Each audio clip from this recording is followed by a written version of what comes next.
జై గురుదత్త శ్రీ గురుదత్త. ఎంతోమంది మహానుభావులు తమ భక్తి జ్ఞాన వైరాగ్య మార్గముల ద్వారా ఈ భారతావనిపై జనులను ప్రభావితం చేస్తూ ఉన్నారు కూడా. అలా తమ పాండిత్యం ద్వారా జనులకు జ్ఞానము ప్రబోధించిన వారుగా వైఎస్ఆర్ జిల్లా అవధానుల్లో మొదటి చెప్పుకోదగిన వాడిగా, లలిత సాహిత్య నిర్మాతగా, పండితుడుగా, ప్రొద్దుటూరు నివాసిగా గుర్తింపు పొందిన మహానుభావుడు దుర్భాక రాజశేఖర్ అవధాని గారు.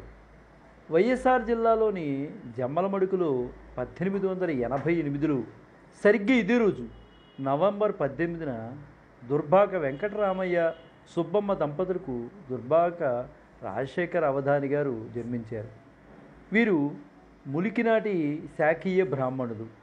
తిథి ప్రకారం చెప్పుకుంటే ఈయన 1888 సర్వధారినామ సంవత్సరంలో కార్తీక శుద్ధ పంచమి రోజున పుట్టారు. ఈయన జీవితాన్ని లోతుగా అధ్యయనం చేస్తే ఈయన పేరు కాళహస్తయ్యగా కనిపిస్తుంది. అయితే తరువాత రాజశేఖర అవధానిగా మారినట్లే అక్కడక్కడ వచ్చే సందర్భాల్లో మనకు తెలుస్తోంది. పేరులు ఎలా ఉన్నా ఎన్ని ఉన్నా రాజశేఖర అవధానిగానే గుర్తింపు పొందారు ఈయన. అక్కడితోనే వారు పేరు ఆగలేదు. కవి సార్వభౌముగా, కావ్యకళా నిధిగా, కళాసింహంగా, అవధాని పంచాననగా, తర్వాత వరచారిత్ర కవిత్వ భారతిగా, కవి బ్రహ్మర్షి మూర్ధన్యగా, తెలుగు ఆంగ్ల సంస్కృత భాషల్లో అనేక రచనలు, హరికథలు, నవలు, కావ్యాలు, నాటకాలు రచించిన కవి సార్వభౌముడిగా ప్రజల మనస్సుల్లో సుస్థిర స్థానాన్ని పొందిన మహనీయుడు దుర్భాక రాజశేఖర్ గారు. దేశభక్తిని ప్రబోధిస్తూ తన సాహిత్యంతో ప్రజా చైతన్యం కోసం కృషి చేసిన మహానుభావుడు దుర్భాక రాజశేఖర్ గారు. 1907లో కడప ఉన్నత పాఠశాలలో మెట్రికులేషన్ ఉత్తీర్ణయ్యారు ఆయన. మద్రాసు క్రైస్తవ కళాశాలలో FA చదువుతూ కొన్ని కారణాల చేత ఆయన మధ్యలో ఆపేశారు. 1904, 1907 మధ్యకాలంలో కందాళ దాసాచార్యుల జనమంచి శేషాద్రి శర్మల వద్ద సంస్కృత ఆంధ్ర నాటకాలంకార శాస్త్రాలను నేర్చుకున్నారు. 20 సంవత్సరాల ప్రాయంలోనే 1908 నుండి ప్రొద్దుటూరులోనే జిల్లా మునసబు కోర్టులో గుమాస్తాగా పనిచేశారు. 13 సంవత్సరాలు అలా కాలం గడిచిపోయింది. ఆయన 33వ ఏట గాంధీ ఉద్యమ ప్రారంభంతో ప్రభావం ఆయన మీద పడింది. 1921లో ఉద్యోగం మానేసేశారు. పొద్దుటూరు నుంచి మున్సిపల్ కౌన్సిల్గా పనిచేశారు. 1928లో వైస్ చైర్మన్గా ఉన్నారు. 1927-32 మధ్య పొద్దుటూరు తాలూకా బోర్డు ఉపాధ్యక్షుడిగా పనిచేశారు. మద్రాస్ సెనేట్ సభ్యుడిగా, వేద పాఠశాల కార్యదర్శిగా సేవలు అందించారు మహానుభావుడు. చరిత్రను కథావస్తుగా చేసుకుని దేశభక్తిని రేకెత్తించే మహాకావ్యాలు లేని కాలంలో దేశభక్తిని ప్రబోధిస్తూ దుర్భాక రాజశేఖర శతావధాని ఆయన పాండిత్య ధోరణిలో మొట్టమొదటిగా రాణా ప్రతాపసింహుని చరిత్రను 1912లో దుర్భాక రాజశేఖర అవధాని గారు రాశారు. తదనంతర కాలంలో అది ఆ గ్రంథము అనేక రకాలుగా కీర్తింపబడింది. నిజంగా చెప్పుకోవాలంటే ఆయన రాసిన అది ఒక మహాకావ్యం అనే చెప్పుకోవాలి. చరిత్రను గద్య రూపంలో కాకుండా పద్య రూపంలో కూడా వినగలుగుతారు అని నిరూపించి చూపించిన మహానుభావుడు దుర్భాక రాజశేఖర్ గారే. ఎందువల్లంటే అందరూ గద్యానికి అలవాటు పడిపోతున్న రోజుల్లో పద్య ధోరణిలో కూడా చరిత్రను చెప్పొచ్చు అని చెప్పిన మహానుభావుడిగా మనం రాజశేఖర అవధాని గారిని మనం చెప్పుకోవచ్చు.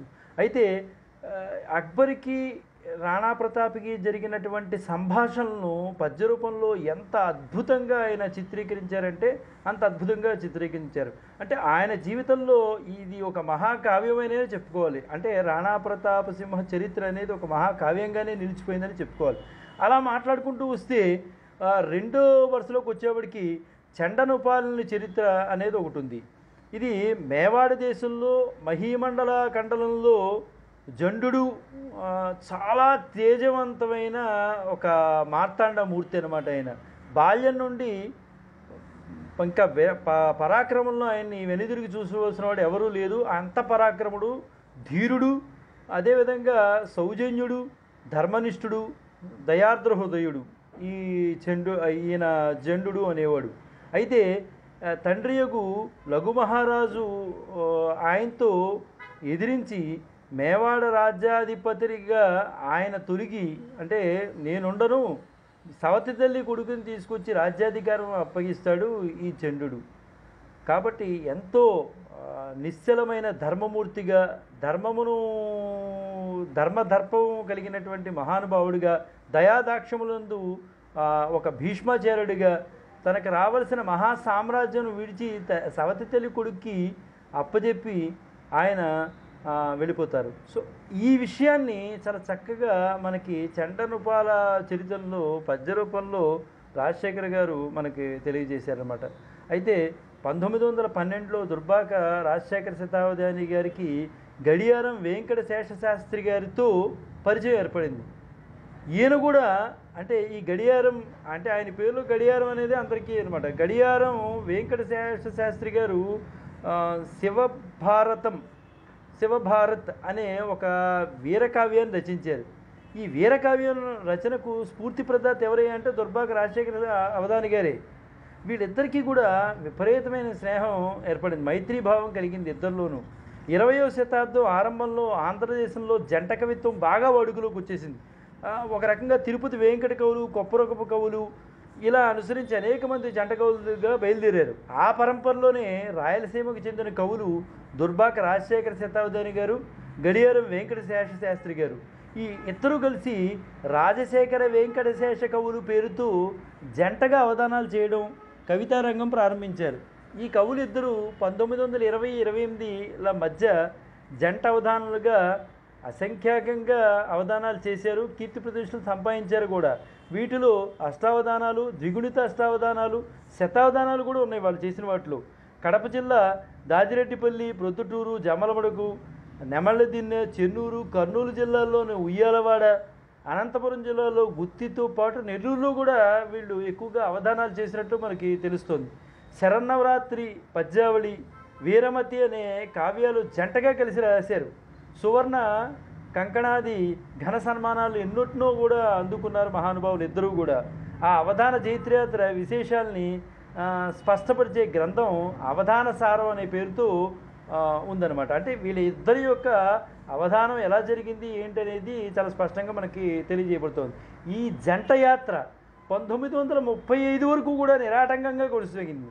తర్వాత వీళ్ళిద్దరూ స్వతంత్ర కావ్యాలు రాయాలని అభిలషించారు. తద్వారా వాళ్ళిద్దరూ కూడా విడిపోయి అక్కడి నుంచి 1935 నుంచి ఎవరికి వాళ్ళే రాయడం ప్రారంభించారు.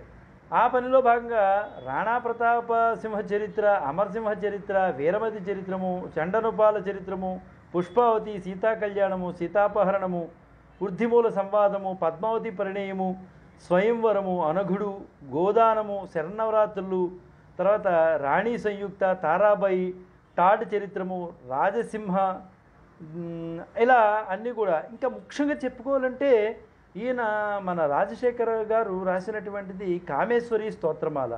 అంటే కామేశ్వరి మాత అంటే ఆయనకి వల్లమాలన అభిమానము, భక్తి కూడా.